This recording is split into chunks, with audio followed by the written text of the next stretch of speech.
And I missed my morning flight, and I had to be rerouted, so my sincere apologies. To the councilmen and state delegates, to Daniel and the organizers of this wonderful event, thank you all for what you do. To the government of Maryland, which has welcomed African immigrants from the Caribbean, and Afro-Latinos from South America. We truly are grateful. Because Maryland is doing something that's very special. Maryland has recognized that I am because you are. That I can't thrive unless my neighbor is thriving. So for that, once again, on behalf of all the Africans on the continent, we thank the government of Maryland for accepting us as one of their own.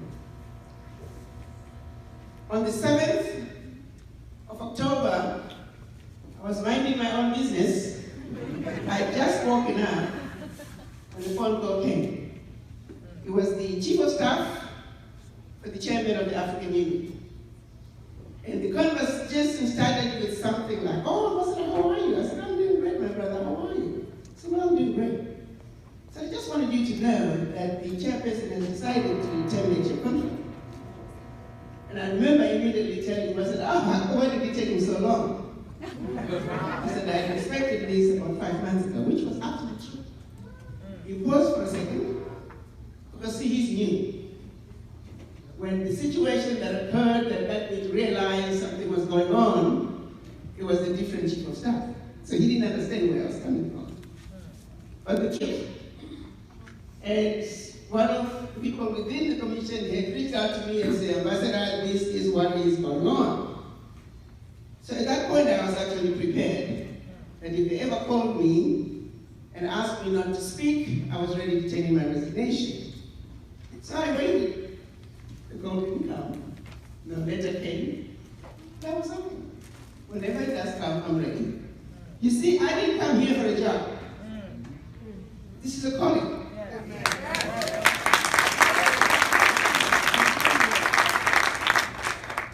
If it was a job, I wouldn't have come. You see, the story goes that the reason that shitty letter was written, who has an honor to terminate your contract? Where is the honor in that? Then I later found out that the chairperson was in a hurry. He was on his way to France. I wonder why. The letter had to be written that day. You see, keep in mind, when that letter was written, it was about 10:30 a.m. here, which would have been 6:30 p.m. at this time. So it was after hours. Why was that letter written after hours? I understand the flight was in the evening. It just might be a war. Only he knows. But be it as it may, you see, you got to understand that whether we like it or not, our continent is still under siege. We were given this fake independence. We were never independent, even politically. In some cases, particularly the former, I say former for the purposes of conversation, but we were never former colonized countries. We remain colonized. But particularly, there's something special about the colonization from France. While the others pretended to have left, they are all vet about it. France, on the other hand, said, we're giving you independence, but you must sign this document where you agree to continue to be colonized. I've never understood that. I'm talking about the pact for the continuation of colonization. So on one hand, you're getting your independence, but you must agree to continue to be colonized. Guinea and Mali refused to sign that stupid document, but then they went in and destroyed those two economies as a way of showing the others that if you misbehave, this is the fate that awaits you. 67 coups have taken place in Africa, in 26 countries. 16 of them were in former French colonies. 22 African heads of states have been assassinated. Documented 22 were in hands of France.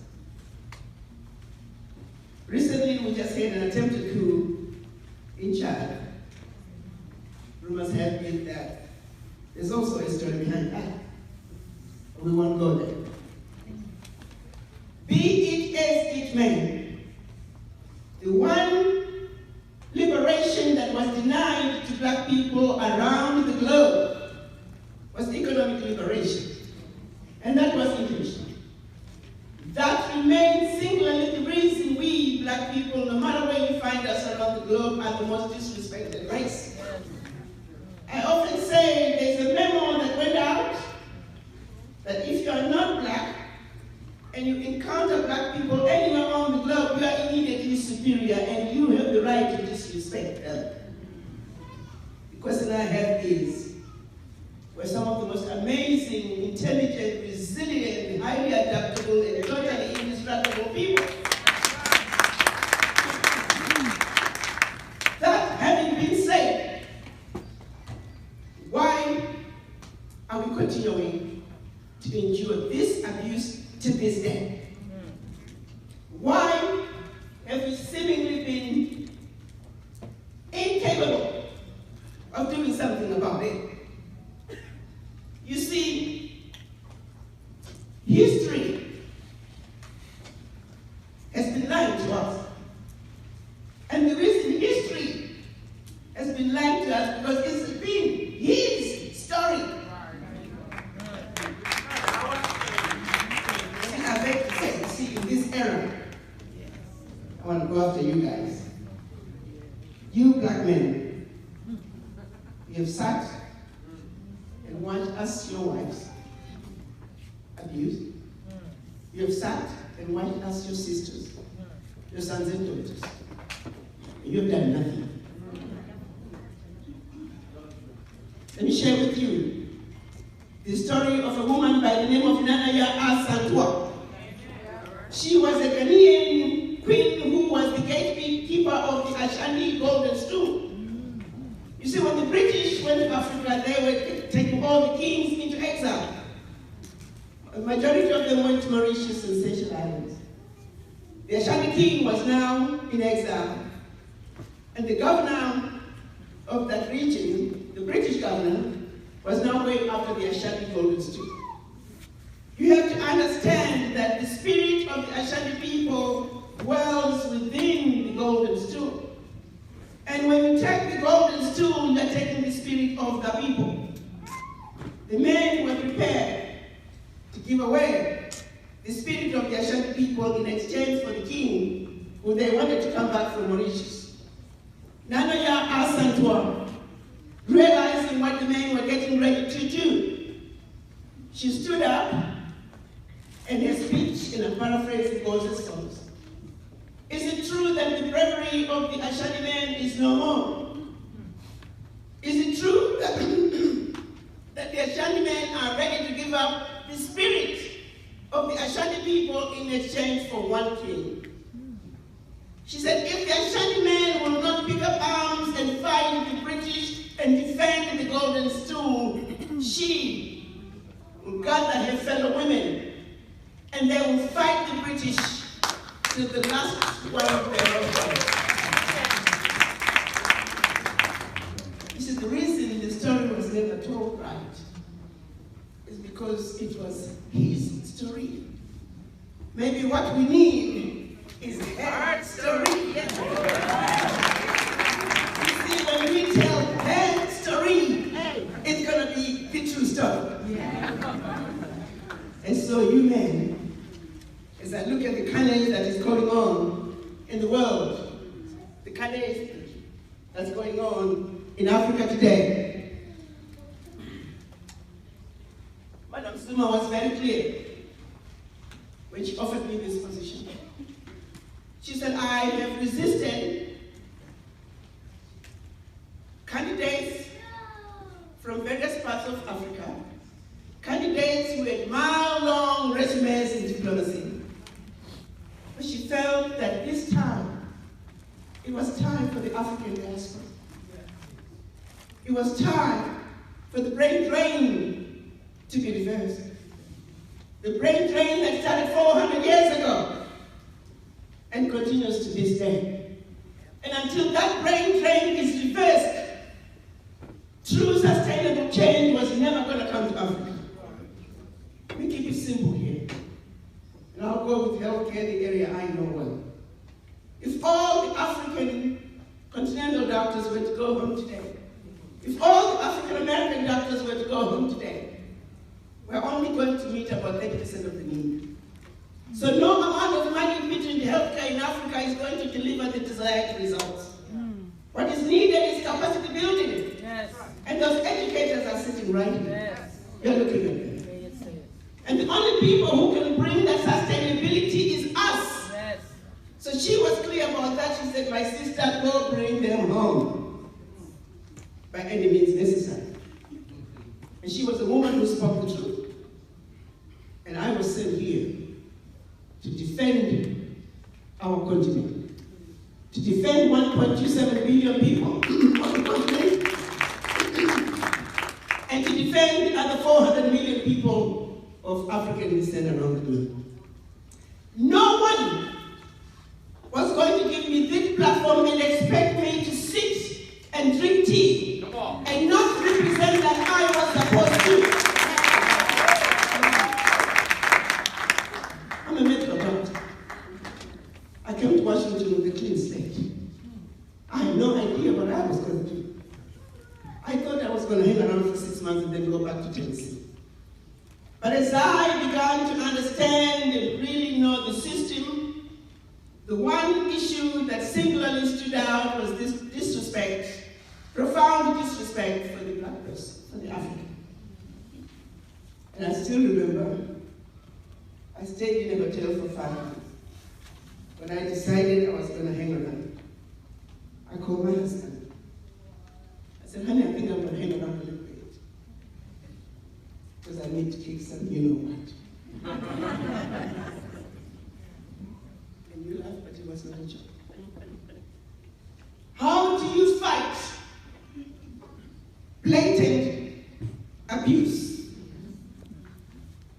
Like my girlfriend put it, she said, it's like somebody holding a fire rod at you. They just keep burning you. They keep burning you. And you keep saying, ouch, ouch.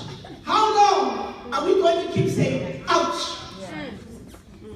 How long are we going to keep saying, ouch, before I punch you in your goddamn face? We are not expected to react to blatant abuse. We're supposed to just take it and hide. Well, this girl is not going to sit down and hide.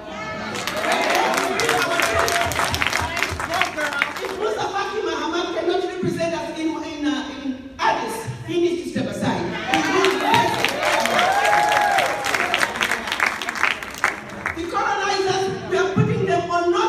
We are coming home and you are going back where you came from. The children of Africa are not taking it anymore. It is over. And the biggest culprit is France. I know others will say, oh, Ambassador, there are others, there's Britain. No, let me tell you what France is special. You see, the path for the continuation of colonization is actual cold, hard cash. Yes. That the leaders are being forced to give to France. You see, when you steal from somebody, France is not even stealing from the Africans. You see, when you steal from somebody, you realize that if they catch you, they might beat you up. So you wait when they're not home. You wait when somebody's looking the other way and then you pickpocket them. You at least give them that respect. France is not even doing that. France is simply bullying the Africans and saying, give me your money or else I'll kill you. And they've been doing it. Speak the truth. Yes. And those who dared to refuse, they found their heads on a chopping block. they were assassinated. Yes. How long are we going to allow this to go on? They want to throw at you, oh, but Ambassador, there's corruption in Africa. And I said, yes, so what? If you want to talk about corruption, let's talk about all corruption. What you see, you have one form of corruption. They say $50 billion get out of Africa from corruption. I'll give it to you. Let's go after it. But don't let me concentrate on that. I liken it to two things. One has a briefcase with 500 billion, and the other one has a briefcase with 500 billion. And you want me to concentrate all my energies on the 50 billion suitcase. Well, I'm a black woman, I like you to know that I'm smarter than that. But they use it as a smoke screen and cover up, so we never talk about what is on the table. By the time France is done investing $500 billion in its own French stock market, for every 14 billion taken out of Africa by France, by the time they finish investing it in their own stock market, under the French name, they are realizing 300 billion. Stop for a second. For every 14 billion, after they invest it, is 300 billion. So I calculated it. By the time they finish investing the funds they are taking out of Africa, if they invested every penny of the 500 billion, they are realizing upwards of $40 trillion in 1 year. Now you see how quickly the 50 billion coming out of Africa becomes a tiny little chunk under the table. And they want you to stay under the table. So you never have to talk about the 20-course meal on the table. How stupid are we going to continue to be? We, the African diaspora, are supremely qualified to change this. You see, the individual African countries cannot fight this. Yes. There will be consequences in their countries. The individual African country is easy to destabilize at the push of a button. It was all by design, thanks to the Berlin Conference. You see, the reason they couldn't stop the fundraising for President Obama is because how do you stop 1 million grandmothers with $10? You try sabotaging that. You can't. And that's what makes us special as African diaspora. That is why Madam Zuma understood if true sustainable change was going to come to Africa, it's going to have to be brought by the African diaspora. You see, as we live in this country, we're not Floridians, we're not Californians, we're not Marylanders. We are Americans. We are already integrated. We have the ability to look at our Africa with a bird's eye view. Try telling a man in Malawi to think continental. He's too busy traveling to make ends meet within Malawi. And you say think continental. We're not saying he shouldn't. He should. But the reality is, it's just difficult because of the circumstances on the ground. We don't have that issue. We have the ability to look at our Africa as a continent, address our issues as a continent. And that's why the African Continental Free Trade Area is a monumental decision that we must all support and support fully. What's being done right now, organizing our Africa and looking at what do 127 billion people on the continent need together with their brothers and sisters outside the continent. How much wheat do 1.27 billion people need? How many metric tons? How many do we have? And how many do we need? We set out to have commercial farms to grow wheat to feed 1.27 billion. Not Nigerians, not Kenyans, but 1.27 Africans. We are going to build roads that make sense. Not a road that goes from South Africa to 1 kilometer before the border with Botswana. And then the same road picks up 1 kilometer on the other side in Botswana, and it continues until 1 kilometer before Zimbabwe. If only we could finish that 1 kilometer, you could drive right through. The Continental Free Trade Area is saying, insanity no more. Berlin Conference must stop.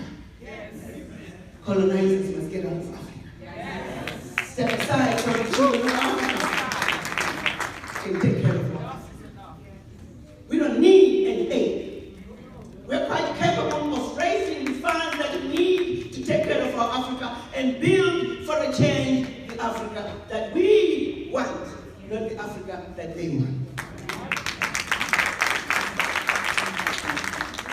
I pick on France because if we were just to keep our $500 billion on the continent, can you imagine what we would do? But I must tell you, there's some good news going on. Did you all hear the news about Benin? Benin? So you know what? Everything being normal, there would be a coup in Benin because of the position the president is taking. And we want France to know. Let's all keep our eyes on France. There better not be a coup in Benin. We are watching you. Our eyes are on you. Enough is enough. The games of yesterday must come to an end. So we look forward to more African leaders, former colonies of France, to do the same. You see, with France it's easy. We can calculate exactly how much each country has deposited with France. And we simply have to say, pay back.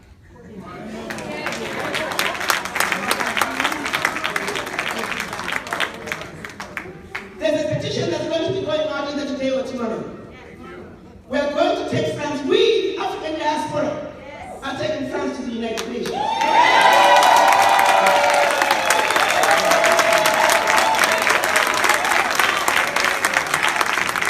We want the Secretary General of the United Nations to tell us why is he sleeping with the enemy. You see, France is a member of the UN Security Council. The United Nations is supposed to be the watchdog for human rights violations around the world. Why have they allowed France to be the biggest violator of human rights in Africa? By taking the $500 billion out of the continent, France, you are guilty of the unemployment in Africa. France, you are guilty of the women dying while giving birth. France, you are guilty of African youth not being able to go to school while our monies are funding French education, French healthcare, and you are busy pointing the finger at us and calling us poor. The United Nations must answer that simple question. And we demand answers.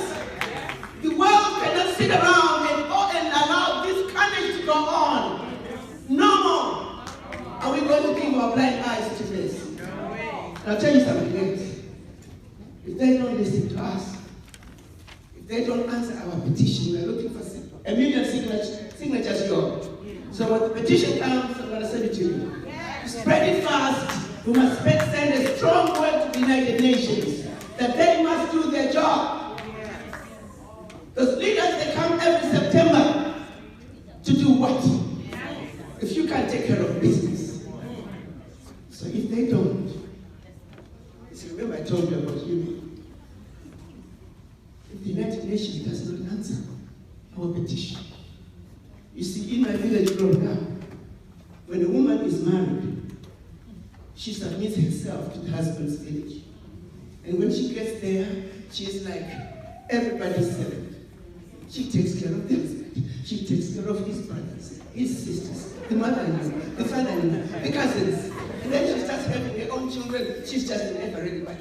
She wakes up at 4 a.m. She doesn't go to bed until midnight. And that goes on for 10 years. She tries to complain and nobody listens to her. And even her own people in her village are saying, don't embarrass us. You must just keep working.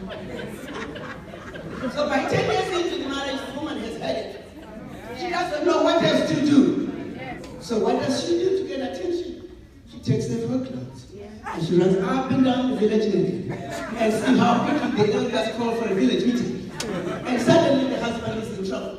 What happened? Why haven't you talked? But the woman has been talking, and you all have not been listening. Say it. So, world, we are putting you on notice. If you don't do what's right, what's fair, what's just. We, the black women of the world, we are going to go to the United Nations.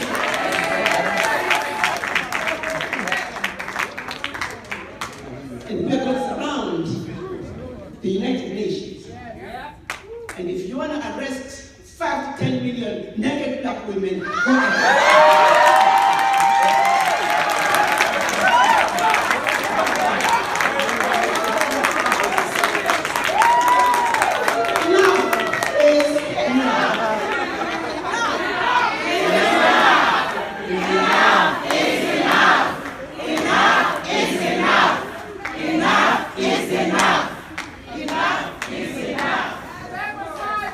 I sure hope the world are listening.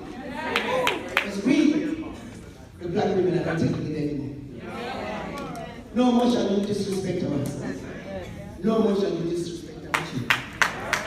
We are going to leave this world a better place, not only for our children, our grandchildren, but generations to come. So don't say we didn't put you on notice. Do the right thing. Africa is only asking to be treated equally. Africa is only asking for the exploitation to stop. And you are letting the world know we're just as good as you are. But better still, we're the origin of humanity. And we are the continent with everything and everything the world could ever need. What more do you want? So the world, do what's right, do what's fair, and do what's just for the Africans. Otherwise, you're going to deal with that.